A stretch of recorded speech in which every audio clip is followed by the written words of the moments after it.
Assalamualaikum warahmatullahi wabarakatuh. Selamat pagi semuanya. Apa kabar anak-anak hari ini? Semoga anak-anak dalam keadaan sehat walafiat ya.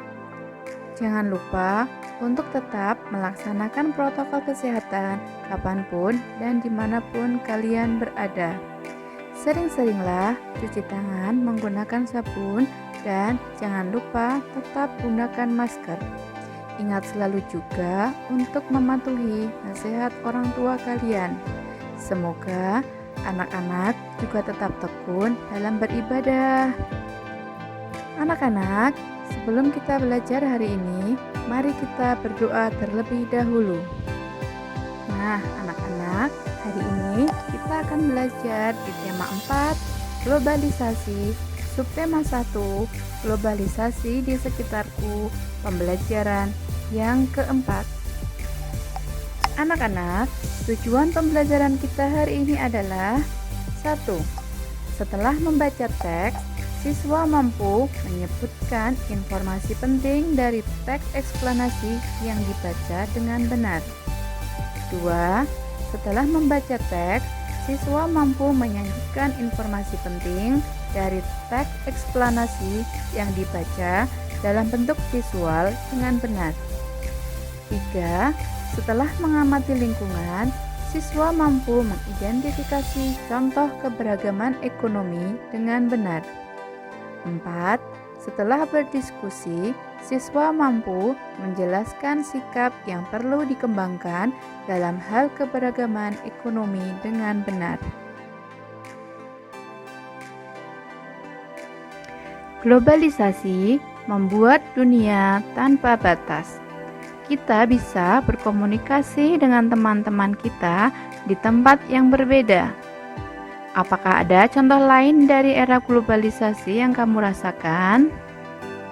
Nah, anak-anak, saat ini kita dapat berkomunikasi dengan teman atau saudara kita di berbagai wilayah, bahkan negara, melalui IG atau Instagram, Facebook, YouTube, email, dan sebagainya. Itu semua merupakan salah satu dampak positif dari globalisasi yang dapat kita rasakan. Globalisasi membuat dunia tanpa batas. Anak-anak, bacalah teks globalisasi dunia tanpa batas. Globalisasi, sebuah kata yang sering kita dengar dalam berbagai topik percakapan. Sebuah kata yang sering kita baca di surat kabar atau majalah. Apa arti globalisasi? Globalisasi dapat dimaknai sebagai sebuah proses mendunia. Seluruh bangsa dan negara di muka bumi ini semakin terhubung satu dengan yang lain, seakan tidak terpisah lagi oleh batas wilayahnya. Era globalisasi ini seakan dunia tanpa batas. Kita dapat dengan mudah menemukan berbagai produk dari Jepang, Korea, Cina, Amerika, Jerman, dan berbagai negara lainnya. Begitupun produk Indonesia juga bisa ditemukan di banyak negara. Kita juga dengan mudah menyaksikan siaran langsung dari berbagai belahan dunia melalui tayangan televisi. Kita pun merasakan betapa mudahnya berkomunikasi dengan sahabat dan keluarga. Kita bisa menelpon atau mengirim email kepada teman-teman kita yang jauh.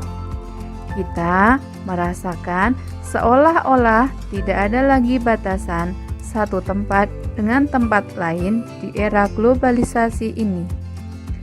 Anak-anak, bacalah teks globalisasi. Anak-anak, setelah anak-anak membaca, Mari anak-anak menjawab pertanyaan yang ada. 1. Apa yang dimaksud dengan ungkapan dunia tanpa batas? 2.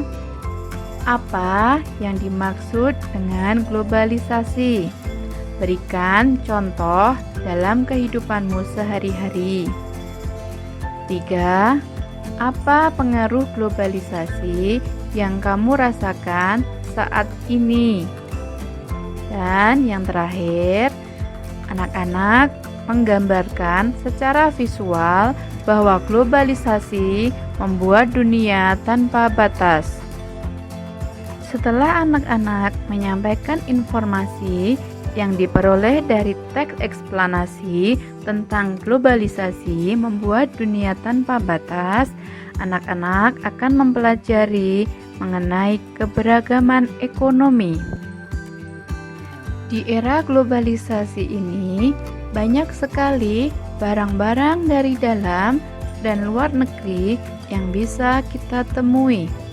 Masyarakat bisa memilih barang-barang sesuai dengan keperluannya dan tingkat ekonominya. Tingkat ekonomi yang berbeda bisa disebut dengan keberagaman ekonomi. Nah, sekarang coba anak-anak amati lingkungan di sekitarmu. Ceritakanlah keberagaman ekonomi yang ada di sekitar lingkungan anak-anak. Bagaimana anak-anak hasil pengamatan kalian? Apakah hasilnya sama? Coba sekarang dijawab pertanyaan yang ada. Mengapa ekonomi setiap orang itu beragam? Yang kedua, apa saja yang mempengaruhi keberagaman tersebut? Lalu, sikap apa yang harus kita kembangkan melihat keberagaman ini? Anak-anak, setiap orang dilahirkan dengan perbedaan dari Tuhan, termasuk dalam hal ekonominya. Keterampilan, pendidikan, dan sikap akan mempengaruhi kondisi perekonomian seseorang. Kita harus saling menghargai semua orang dengan keberagaman ekonomi yang berbeda. Ketika keluarga kita cukup berada, janganlah kita sombong. Bantulah yang membutuhkan. Jika keluarga kita masih kekurangan, janganlah malu dan iri dengan mereka yang mampu. Teruslah berusaha dan tingkatkan kemampuan diri. Nah, terakhir tugas anak-anak, coba nanti anak-anak ceritakan kondisi ekonomi keluarga kalian. Tuliskan rencana-rencana yang akan kalian lakukan untuk menghadapi era globalisasi ini. Anak-anak, di dalam era globalisasi saat ini dibutuhkan keterampilan dan kemampuan yang baik. Terus tingkatkan diri kalian ya. Kalian pasti siap menghadapi era globalisasi. Nah, sekian pembelajaran tematik kita hari ini. Semoga video pembelajaran kita hari ini bisa bermanfaat bagi anak-anak semua. Sampai jumpa lagi di video pembelajaran berikutnya. Wassalamualaikum warahmatullahi wabarakatuh.